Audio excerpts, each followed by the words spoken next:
अस्सलाम वालेकुम बच्चों। आज हमारे उर्दू के पीरियड में हम कंटिन्यू करेंगे चौथा सबक बूढ़ी काकी। तो देखेंगे उसका दूसरा हिस्सा, निकालेंगे बुक्स और पेज नंबर 14 पे देखेंगे हम बूढ़ी काकी का अगला हिस्सा। बूढ़ी काकी उकड़ू बैठकर हाथों के बल खिसकती हुई आंगन में आई। मेहमानों की जमात अभी बैठी हुई थी। वो रेंगती हुई इनके बीच में जा पहुंची। कई आदमी चौंक कर उठ खड़े हुए। आवाजें आई, अरे ये कौन बुढ़िया है। पंडित बुधराम काकी को देखते ही गुस्से से तिलमिला गए। पूरियों का थाल लिए खड़े थे। थाल को जमीन पर पटक दिया और जिस तरह बेरहम साहूकार अपने किसी मफरूज असामी को देखते ही झपट कर इसे इस काट टेटवा लेता है, इसी तरह लपक कर इन्होंने बूढ़ी काकी के दोनों शाने पकड़े और घसीटते हुए लाकर अंधेरी कोठरी में धम से गिरा दिया। मेहमानों ने खाना खाया, घर वालों ने खाना खाया, बाजे वाले धोबी चमार भी खा चुके, लेकिन बूढ़ी काकी को किसी ने ना पूछा। बुधराम और रूपा दोनों ही इन्हें इनकी बेहयाई की सजा देने का तस्वीर कर चुके थे। इनके बुढ़ापे पर, बेकसी पर, फुतूर अक्ल पर किसी को तरस नहीं आता था।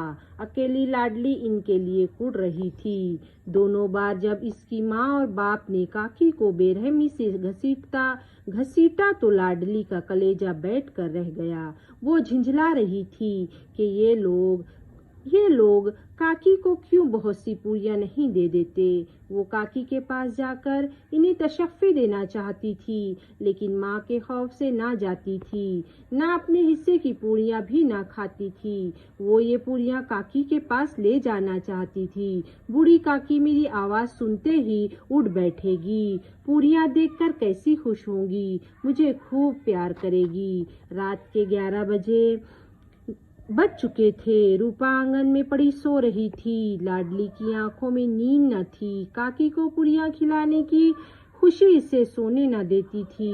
जब इसे यकीन हो गया कि अम्मा गाफिल सो रही है, वो चुपके से उठी, पिटारी उठाई और बूढ़ी काकी की कोठरी की तरफ चली। बूढ़ी काकी को महज इतना याद था कि किसी ने मेरे शाने पकड़े। फिर इन्हें ऐसा मालूम हुआ जैसे कोई पहाड़ पर उड़ाए लिए जाता है। इनके पैर बार बार पत्थरों से टकराए। तब किसी ने उन्हें पहाड़ से पटक दिया। वो बेहोश हो गई। यकायक इनके कान में आवाज आई, काकी उठो, मैं पूरियां लाई हूँ। काकी ने लाडली की आवाज पहचानी, चटपट उठ बैठी, दोनों हाथों से लाडली को टटोला और इसे गोद में बिठा लिया। लाडली ने पूरियां निकाल कर दी। काकी ने पूछा, क्या तुम्हारी अम्मा ने दी है?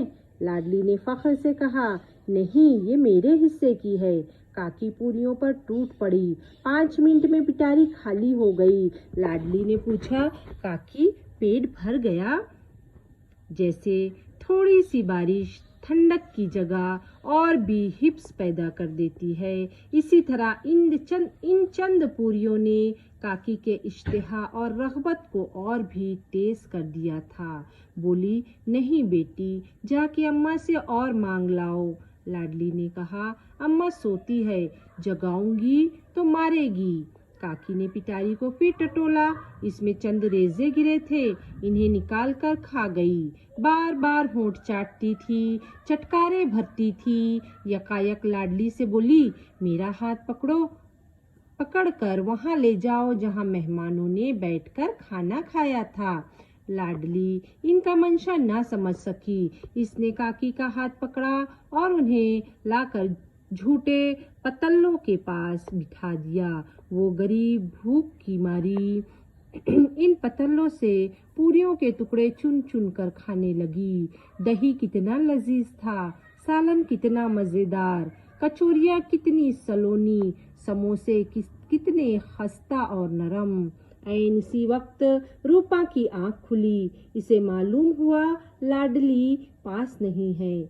चूंकि चारपाई के इधर उधर ताकने लगी, कहीं लाडली नीचे तो नहीं गिर पड़ी। इसे वहां ना पाकर वो उठ बैठी तो क्या देखती है कि लाडली झूठे पतल्लों के पास चुपचाप खड़ी है और बूढ़ी काकी पतल्लों पर से पूरियों के टुकड़े उठा उठा कर खा रही है।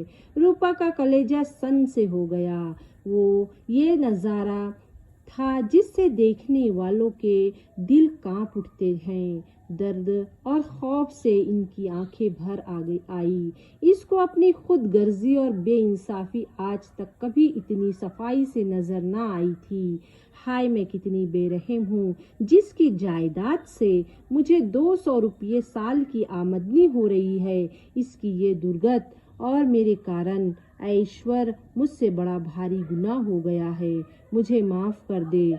रूपा ने चिराग जलाया, अपने भंडारे का दरवाजा खोला और एक थाली में खाने की सब चीजें लिए हुए बूढ़ी काकी की तरफ चली गई। काकी उठो, खाना खा लो। रूपा ने रिक्कत आमेज लहजे में कहा, मुझसे आज बड़ी भूल हुई। इसका बुरा ना मानना। परमात्मा से दुआ करो कि वो मेरी खता माफ कर दे। भोले भाले बच्चे की तरह जो मिठाइयाँ पाकर मार और हुड़कियाँ सब भूल जाता है। बूढ़ी काकी बैठी हुई खाना खा रही थी। इनके एक एक रुएं से सच्ची दुआएं निकल रही थी और रूपा बैठी ये रूहानी नज़ारा देख रही थी। अब देखेंगे मानी वो इशारात।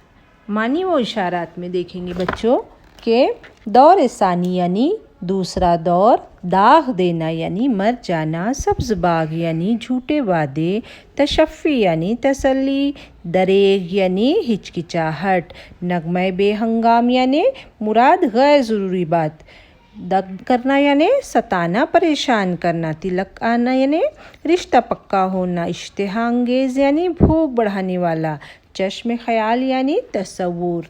तो ये थी हमारी अल्फाज के चंद मानी। अब तुम्हें करना ये है कि एक जुमले में जवाब लिखना है और मुख्तसर जवाब लिखने की कोशिश करनी है और सही जवाब ढूंढकर खाना पूरी मुकम्मल करनी है। ठीक है बच्चों, इतना लिखकर तुम मुझे व्हाट्सएप पर सेंड करो।